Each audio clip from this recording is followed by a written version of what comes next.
Hi friends, let's get into crow pose today. I'll show you a few different ways that you can utilize blocks to help prop you up for your crow pose, and then a few of my favorite warm-ups. Let's dive right in.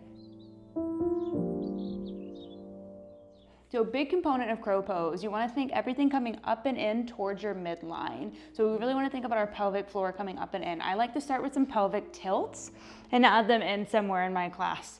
So work your way onto your back, draw your heels in towards your glutes, and then start to create an arch through your low back. You'll hear opposite of this a lot of the time, but we're gonna work through some pelvic tilts, so we'll imprint our spine right back down. So you may be able to see that little gap in between the mat and my back. Create that little rainbow arc, and then retuck your pelvis in, and then imprint your spine in. You're gonna feel your tailbone lift up just a little bit. Now go two more just like that. Relax down, arch your back, and exhale. Find a little crunch of your belly. Curl your pelvis up and in. Go one more. And exhale, up and in. Yeah. And my next favorite, again, like I mentioned before, some crow crunches. So we'll start, inhale, lengthen arms and legs out overhead. Point your toes.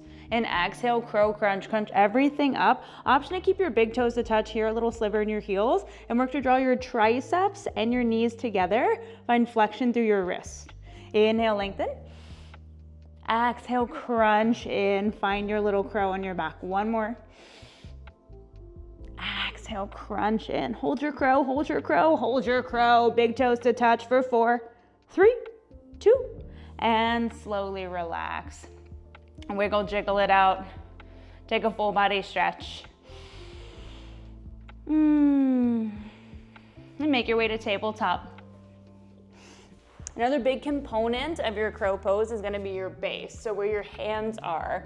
A good practice for pretty much any flight that you're going to take when you start really getting into inversions and arm balances is going to be chaturanga push-ups. So you don't want to do so many chaturangas to where you're exhausted by the time you actually go to fly, but you want enough to start to build that strength and have a good foundation. So we'll start with low push-ups.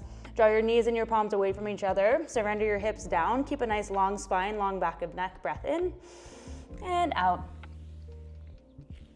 We'll go for 3. That was 2. And 1.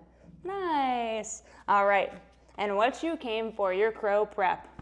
Options to have blocks either underneath your palms. If you're shorter like me, I'm 5'2", sometimes it's a little bit difficult to get myself up off of the floor, especially when you're first learning how to fly. It can be useful to put blocks underneath your hands and give yourself more of that sensation of flight, or blocks underneath your feet to lift your hips. You really want your hips to be high and your shoulders to be low, otherwise your brain's not gonna get the move that we're going forward. So you can opt to have toes on block. And your goal getting into it, you want your hips really high. So palms down, put the weight into the L's of your palms. Your hands are gonna be where they're at when you're doing a chaturanga. Knees get as high up on your triceps as possible. Send your gaze forward, start to rock. Take a bend of your elbows. You will not be able to fly if your elbows are not low. So you want them down, or rather your shoulders, sorry. Your shoulders are gonna be down a lot further than your hips pike up. And you can even take your toes off one at a time. Draw your elbows in. Try not to let your elbows go out, because if your elbows go out, your knees are gonna go out, and then you're gonna have a situation that looks a little bit like this. I call it the UFO.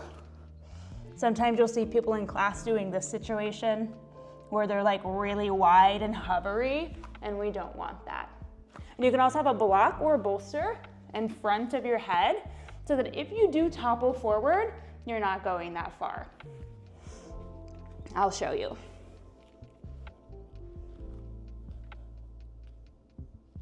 Boop. Yeah, worst thing there is just a bruised ego.